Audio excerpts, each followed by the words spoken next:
Hello and welcome to another episode of Something Rhymes with Purple. This is a podcast all about words and language presented by me, Susie Dent, and my Zoomed co-host, Gyles. Morning, Gyles. Good morning. Reporting for duty, sir. Madam, I'm not quite sure. What do they say? Because we're going to be in the army now. We're having a military episode. We are. Do you know why?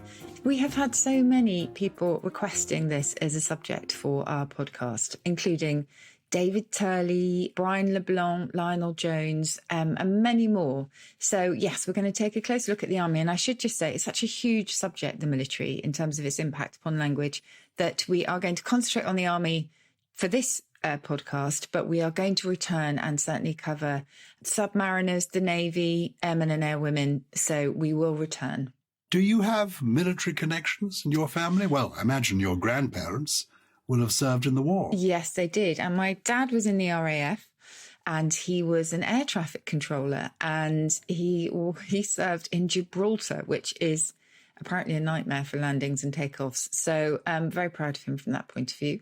It still is a nightmare for landings. I mean, if you go there on holiday, you actually land over the main road. They close the road while the aeroplanes land. It's one of those places. Oh, how amazing. Yeah. How about you? I sense that you do. My grandfather was in the Indian Army. So he was, as it were, a British person in the Indian Army, and until 1947, and he came home to retire. My father was in the army during the Second World War. I have a son who was in the army. I have a son-in-law who is in the army, and indeed now actually runs a military charity. But I had a fascinating experience when my son was at Sandhurst, where he did some officer training, and we went to the parade where when they're graduating. And I was following the head of Sandhurst, the commanding officer, and the young female cadet officer who had won the Sword of Honor that year. And I was walking behind them, and the young woman who had won this Sword of Honor, she said to the commanding officer, "What do I do with the Sword of Honor?" He said, "Well, you enjoy looking at it today, and then you give it to your parents, who will hang it in the spare bedroom, and you will never, ever refer to it again." Oh, wow.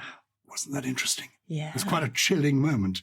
So you may meet a courageous young female soldier who doesn't tell you that she actually got the Sword of Honor from because it just isn't done. So it's a whole world. What I understood, that's what I want to talk to you about. What I understood in that moment was that there is a kind of law, L-O-R-E, and language that people in the army speak.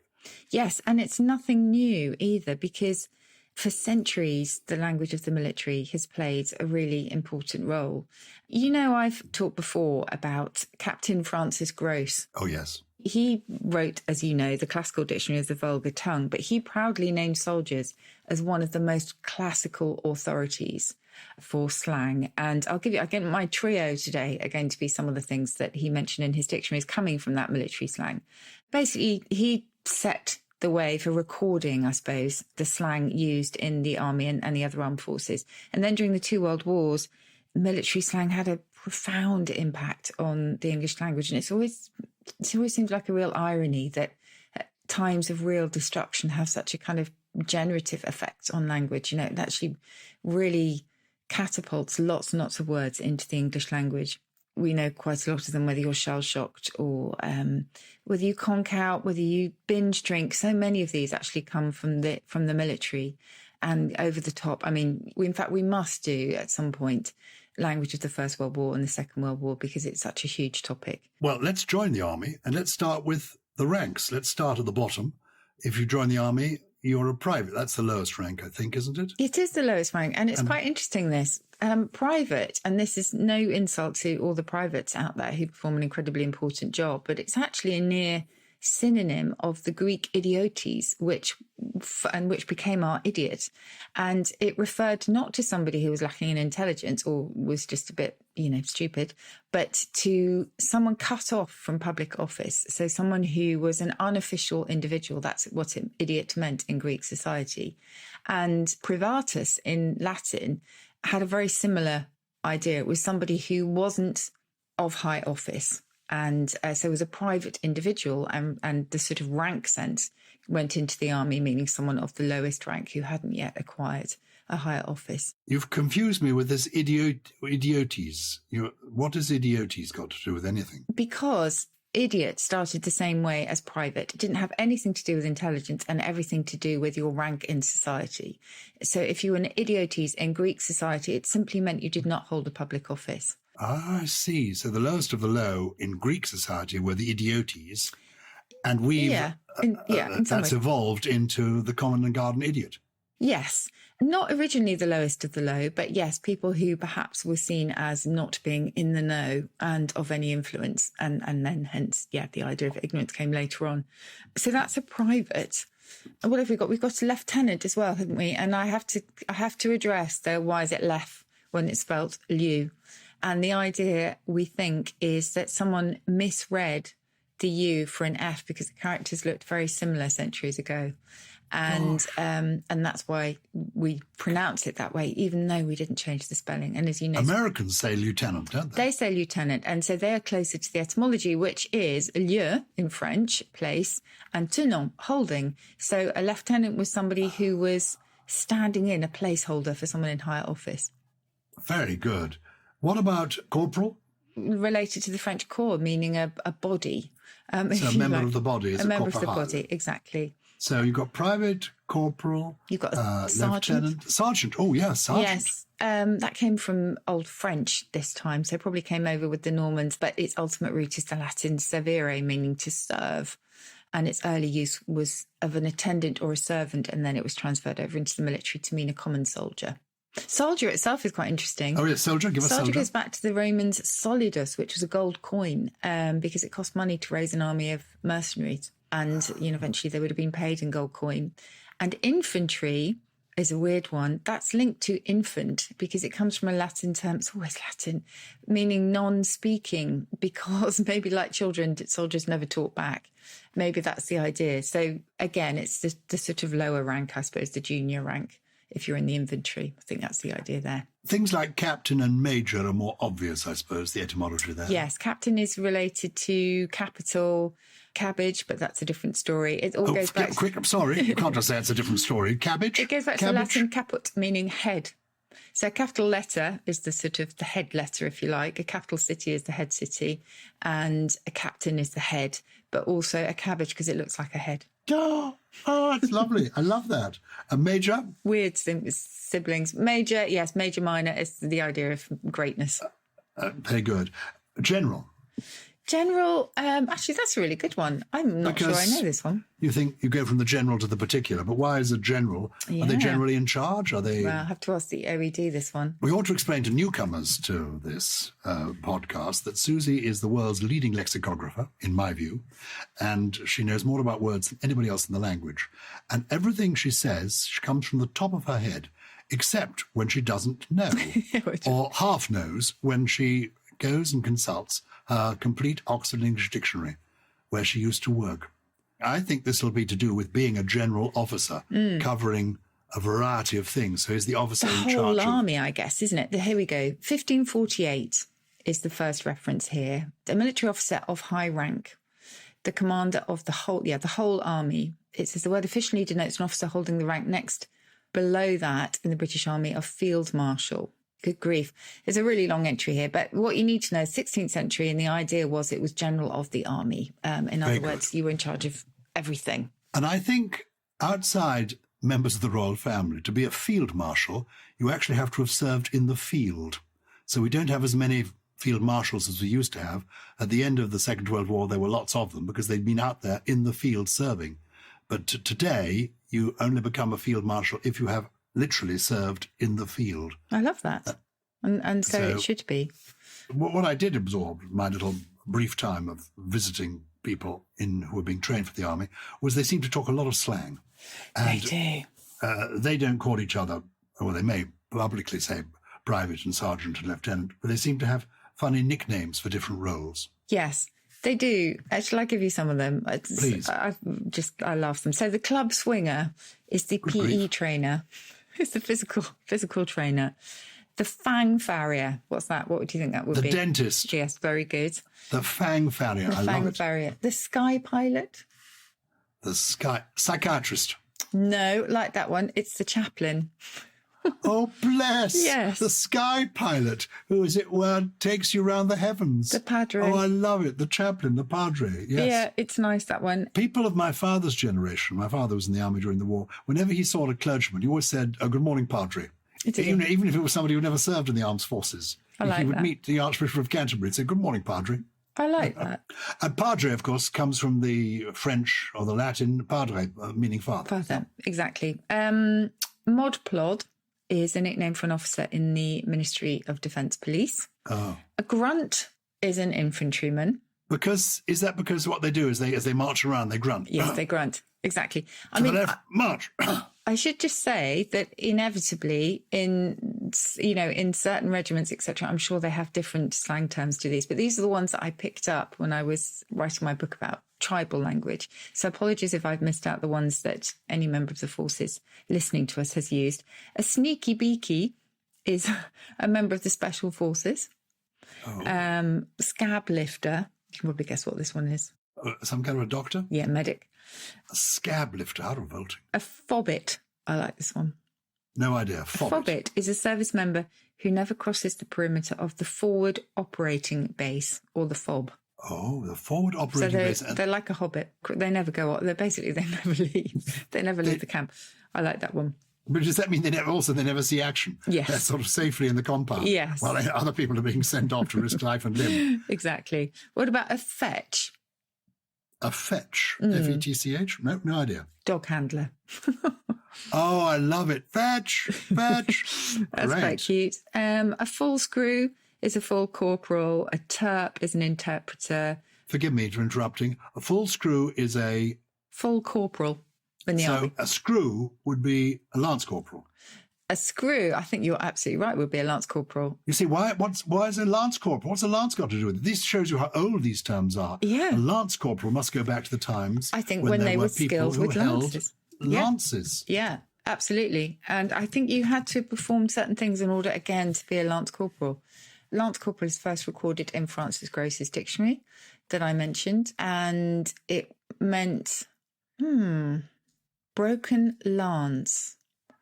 So Italian etymologists suggest that the primary sense was one whose lance has often been shivered in warfare, one who has seen much service. So if you have a broken lance, you have really seen some action. Isn't that lovely? I'm discovering things all the way here. Love it. Well, this, can I say, is the joy of Something Rhymes with Purple. We just get into the world of words and keep digging and find the most extraordinary things. Oh, and Tommy. We should mention Tommy, shouldn't we, as well? Well, Tommy's famous. Yes. But why are they called Tommies? It was simply, you know how in English we love choosing generic names for things. So as I've often said, magpie comes from Margaret. We've got the red robin, Robin Redbreast. Tommy is short for Tommy Atkins. And Tommy Atkins was essentially the generic name for a soldier. If you were a young officer, especially one from a privileged background, and actually we've got an email about this, you were a Rupert. Because Rupert was seen as the posh typical name, yeah. Typical. Oh, hello, yes. Exactly. I'm Captain Rupert. How do you do? Good to see you. Whereas Bono, Tommy Atkins. And I have a feeling Tommy Atkins was a character in a song from the First World War, but I don't know which came first, the song or the name Tommy Atkins. How old is Tommy Atkins? Tommy Atkins looks like 18th century. So, a long time we're going back a long way. And I found out who emailed us about this. This was Johnny Nowak. I'm not sure if it's Novak or Nowak. Sorry, Johnny, if I've mispronounced it. But he wanted to know about Rupert's and Tommy's. But yeah, they're obviously talking of nicknames. I mean, each soldier will have an individual nickname, a riff on their own name. So Tomo or Ginge or Smudger. I came across Leatherman, and Leatherman was a joking nickname because his colleagues or her colleagues found them a complete tool. I like that one. Oh, goodness. Del Monte is someone who always says yes. I'm the man from. The man from Del Monte. The man from Del Monte always says yes. Oh, I see. You remember? I do remember. That's an ad from the sort of 1980s or 70s. Yes. So somebody who's the man from Del Monte, somebody who's a yes man. Yes man, even if the task is really unappealing. We all need a man from Del Monte. And I'd mentioned this one to Lawrence, our lovely producer, and he laughed at this one. Have a guess at what a thrombo might be. If you were called a thrombo in the army. Well, short for thrombosis? Yes. A slow-moving clot. Oh, no. Oh, he's a real thrombo. Some of these, it's interesting. Some of these phrases are very much not politically correct. Of course. And are quite unkind, but they still persist. I mean, there's a kind of license, is there, given within the military. You can use these terms. Outsiders would no doubt not understand them or protest against them. Yeah, absolutely. But I hope that a lot of these are teasing nicknames. Playful. Yes, I hope so. Fundamentally not unkind. Wings is another one, a soldier who's always flapping. I love it. Here comes Wings, the soldier who's always flapping. Oh, how tremendous. I mean, some of these are quite applicable in daily, modern civilian life, I would say. I think I'm right in saying that the first of the Carry On films was called Carry On Sergeant, and it was all about military life. It was made in the 1950s, only, 10 years after the end of the Second World War. And military life was very much part and parcel of everybody's. I only just missed out on having to do military service. Ah, okay. People. Did you do any of that kind of practice stuff at school? Because you went to quite a posh school. Oh, no. The school I went to was indeed an independent boarding school, but it had a kind of, it was called Bedales. It had a kind of, CND was, we went on CND marches, Christian socialists. That was the sort of ethos of that. Pacifism was everywhere. We let the other poor buggers fight the wars for us so that we could live in peace. Anyway, that was the idea. But the rest of my family have made up for my general all-round cowardice. Are there words, as it were, unkind words in the army for, I mentioned cowardice, for people who don't quite come up to snuff or? That's a really good question. I don't know. Maybe we can ask the purple people that, because I don't think I heard of that. I mean, as I say, I would imagine that most of the nicknames that I've said are, as you say, playful and affectionate. I didn't actually hear any searing insults, but I'm sure they exist. And obviously there's rivalry between the forces. So that's probably where you'll find the most kind of excoriating stuff. We are two people, you and I, from Civvy Street. Yeah, we are. What is the origin of Civvy Street? Civvy Street is simply, the civilian street. Why it became a street, I don't know. Tap, tap, tap, tap. See what the OED tells us. 1915, the first mention of a civvy suit. 1943, simply when I get back to Civvy Street, I'll never moan about my job again. So, I think fairly transparently services slang for civilian life. Get back to Civvy Street. Give me some of the words that are in daily use by military people. I think life in the forces is obviously very regimented, but it operates at extremes, doesn't it? With preparation and waiting, hurry up and waiting, as they would put it, at one end, and full conflict at the other. So, you've got grope, which is the ground operational exercise. You've got stagging on if you're on guard duty. Yomping is marching with a really heavy load. And gravel bashing was one time I picked up for basically marching around a parade square.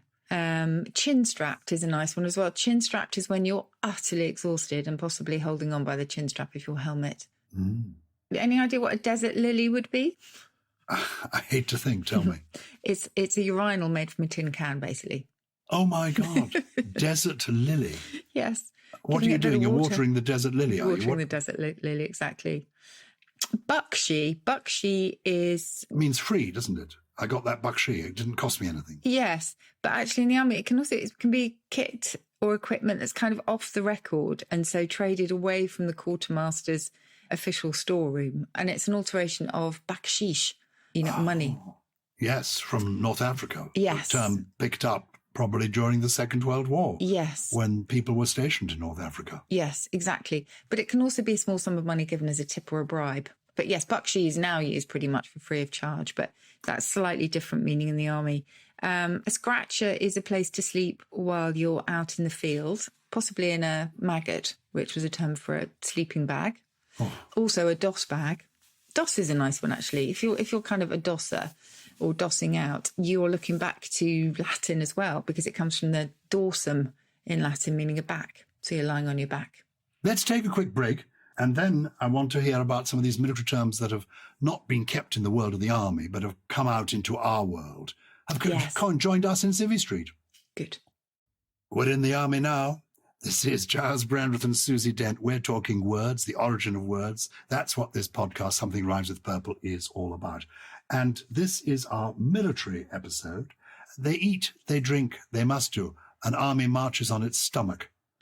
Said Napoleon? Somebody like that. Anyway, scoffing. Scoffing, scran. I'm not sure if scran actually started off in the army. Did scoffing start off in the army? No, I don't think either of those did. They were very much part of dialect, but you know, inevitably then they creep into the sort of military slang and then get popularised and then come back out again. It's all one big circle.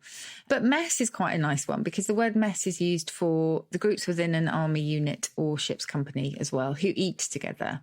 And it seems a bit of an odd choice, doesn't it? Mess, the officers' mess as well. The idea, first of all, built on the original meaning of a portion of food. And in Scotland, shopping is still called messages. You know, I'm going for my messages. Didn't know that. Yeah. Oh, yeah. Going for my messages. Going to buy things at the shop. Yeah. Amazing. Oh, yeah. Lots of our Scottish purple people will know that one. But the idea of a kind of unappetizing concoction of different foods emerged in around the 1800s. And so if you're in the military, you might draw your own conclusion from that. But I think the idea was simply that you would gather together in the army unit to eat anything that came your way, really. And it might well be a mess, given the nicknames that they have, because the long-standing terms for their food are things like MRE officially stands for meals ready to eat, but known apparently by others as meals refused by everyone. I think they're also called the 3 lies, which is they aren't meals, they aren't ready, and they definitely aren't edible. Oh, my God. You've got, a wet is a term for a cup of tea quite often, as well as NATO standard. NATO standard means your standard cup of tea, really.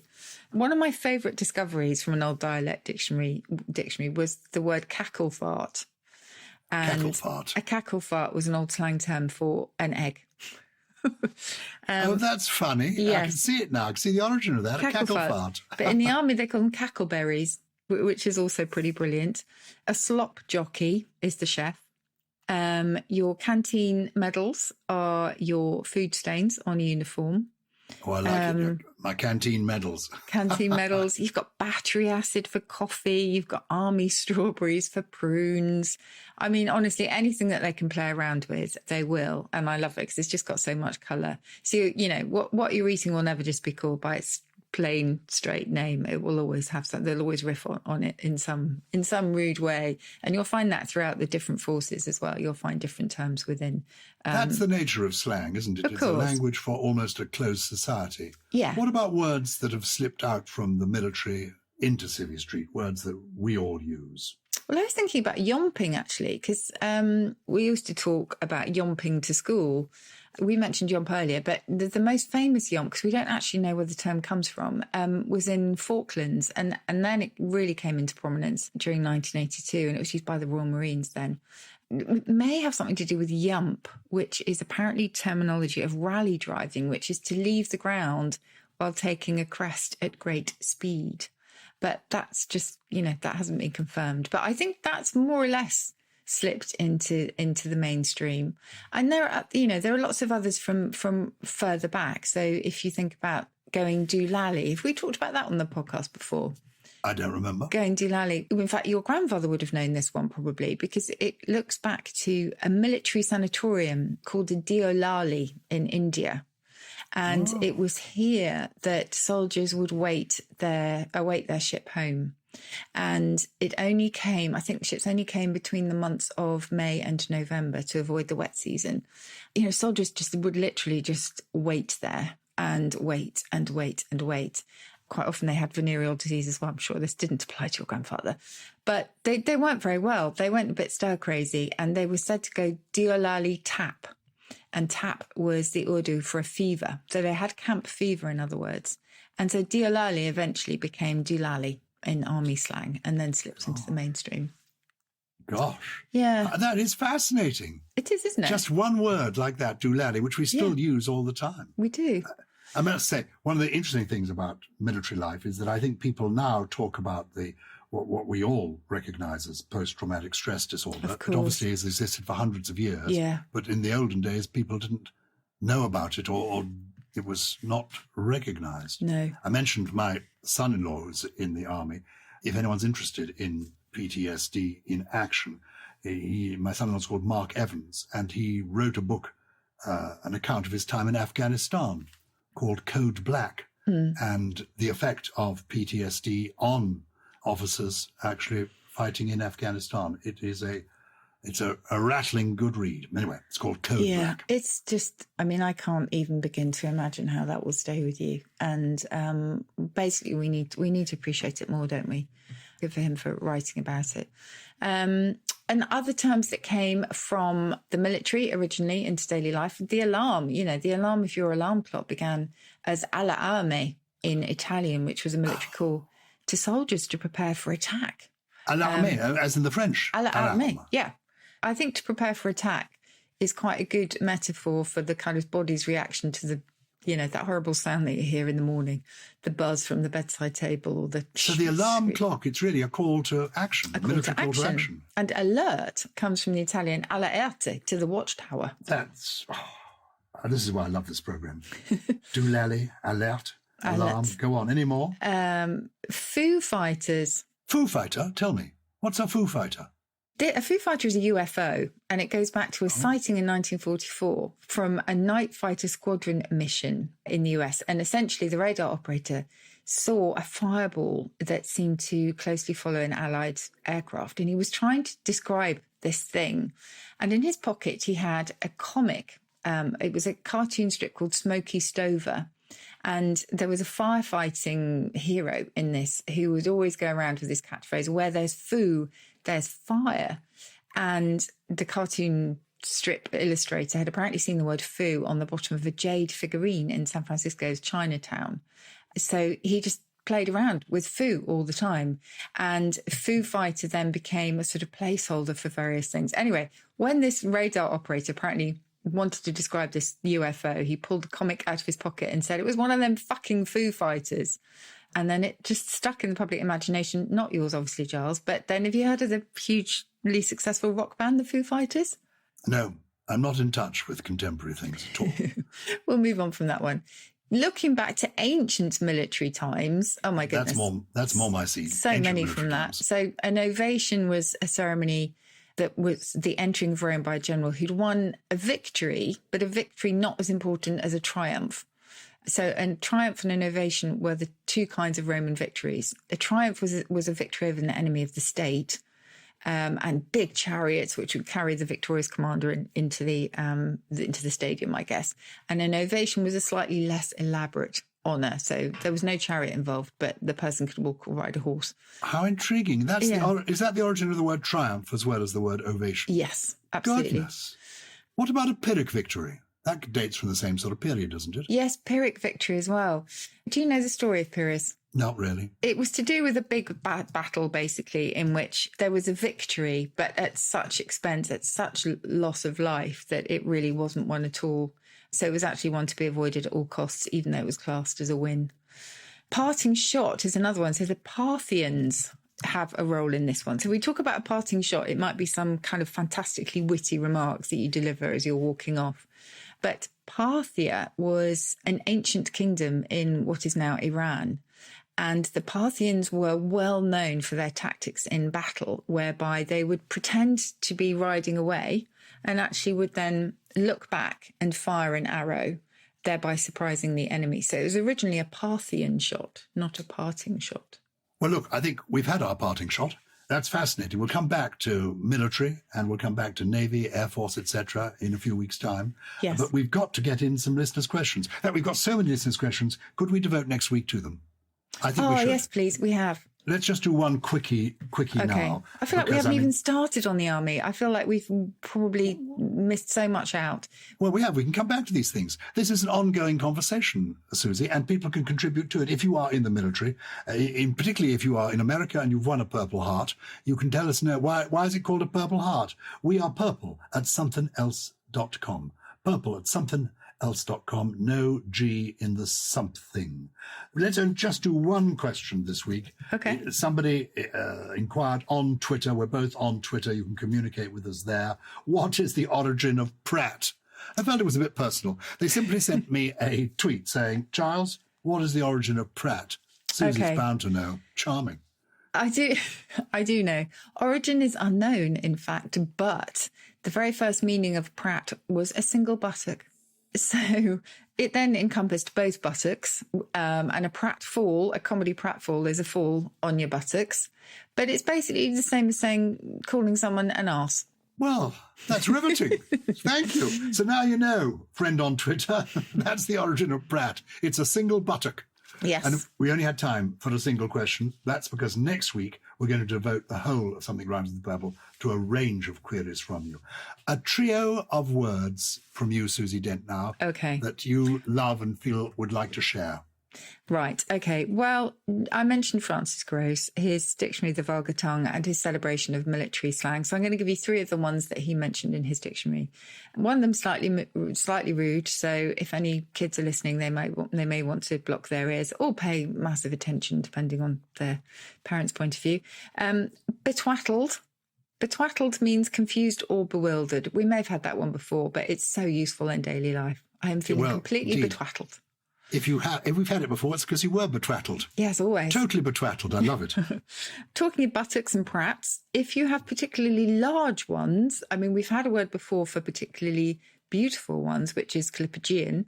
This is, if you've got particularly large buttocks, according to Francis Gross, you are hopper-arsed. Don't ask me why. A hopper-arsed. How wonderful. You can't say that to people now, of course. You can't accuse someone of being hopper-arsed. Or maybe it's a compliment, because apparently a huge backside is very much de rigueur in certain parts of town. And I think I'm all for it. And finally, this is one where, yes, kids turn away now. If you want to call somebody dull, lethargic, and just really good for nothing, particularly if they're a man, you can call them a lobcock. And a lobcock, in Francis Gross's dictionary, simply means a relaxed penis, and by extension, someone who's not really much cock. Children, you can tune in again now, because this is Gyles with a limerick. There was a young lady named Rose who had a big wart on her nose. When she had it removed, her appearance improved, but her glasses slipped down to her toes. This is Something Rhymes with Purple. We try to have something for everybody. And we hope you will join us next time when we'll be dealing with your questions and queries. Thank you, Susie, for giving us all the military intelligence that you have. Oh, well, thank you. There's so much more. And we can't wait to hear more from the Purple people, who will have more expertise, I think, than we will in this one. But Something Rhymes with Purple is a Something Else production. It was produced by Lawrence Bassett with additional production from Steve Ackerman, Grace Laker and Jay Beale. And apparently, Gully's gone AWOL.